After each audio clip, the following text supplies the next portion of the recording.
and welcome to healthyhouseplants.com, where we teach you all about gardening in the great indoors. If you'd like to support our show, please use our Amazon affiliate link below. Today we're going to talk about girdling, what it is and how it can kill your houseplant, so obviously you want to avoid this.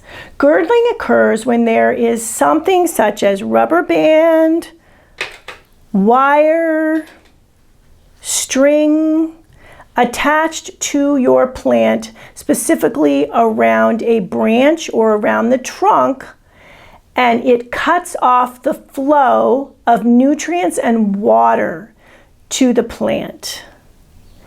This method is actually used to kill trees when they want to fell them so that they are lighter weight, because what happens when you cut off that flow of water and nutrients, the plant dies up top, then it becomes less heavy and it's easier to fell the trees. But obviously that's not something you want to do to your house plants. As mentioned, girdling can occur with rubber bands, and that's actually what happened with this plant.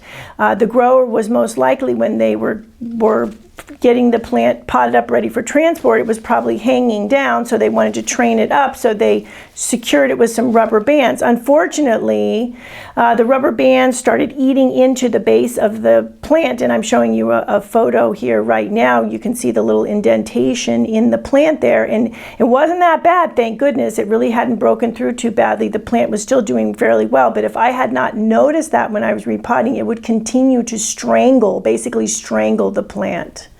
So you do want to look for these sorts of things, rubber bands, that sort of thing. String, you'll find sometimes string will be have been used. As I mentioned, wire, which is really, really, really not good for the plant, because that quickly digs into the bark.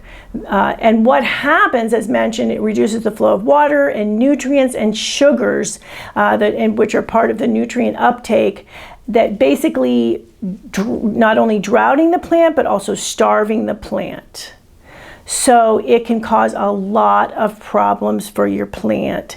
It will often happen, people will unknowingly do it when they stake their plant. So they'll put a stake in, and then they'll grab something like string or as like I said, worse, wire, or even rubber band or something like that, and they go to secure it to the stake so that they can keep their plant upright, and you kind of forget about it, and then you notice, you find it has dug itself into the plant itself some months later. It's very difficult at that point too sometimes to get it out, and also by that time it has gotten inside into the cambium layer of the plant, and that can introduce pests and diseases and all kinds of problems.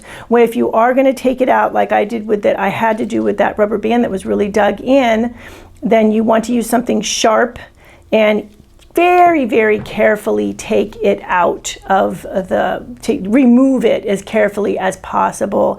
And hopefully, if it does have a big indentation, it will be able to heal. You have to get that out of there in order for it to heal. Just like the human body, where if there's something in it, like a big splinter or even a small splinter, it's not going to heal until it's removed. So once you remove it, take really good care of the plant, and it will probably be okay. However, if you've lost a plant and found something like that afterwards, now you know why the plant didn't make it. Now, what you can use safely to stake your plants, and even to tie them together if they're flopping a lot, is green garden tape. This stuff stretches, and I've stretched part of this. This is stretched a little bit. This stuff stretches very easily. It grows with the plant, so it's never going to girdle the plant. It's never going to dig into the plant. It's just going to keep stretching. Eventually you will have to replace it, but it lasts for quite a while before you have to do that. It's very inexpensive. I'm putting links below. I even have a video a little bit more about it as well.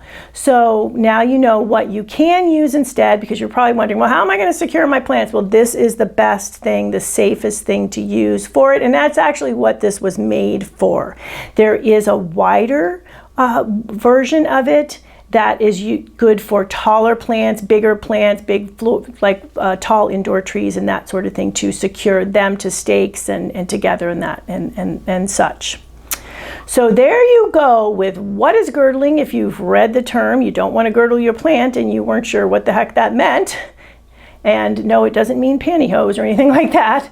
Although actually elastic could be another thing that I've seen people use, and that can also cause problems, speaking of that, on securing plants. So there you go. You now know the term, and you now know why you don't want to do that, and you now know what to do if you discover that your plant has been girdled. Thank you for stopping by today. Please leave any comments about any indoor gardening tutorials you'd like to see. Remember to like, comment, subscribe, and share this video. And please check the bell if you'd like to be notified when new videos are released.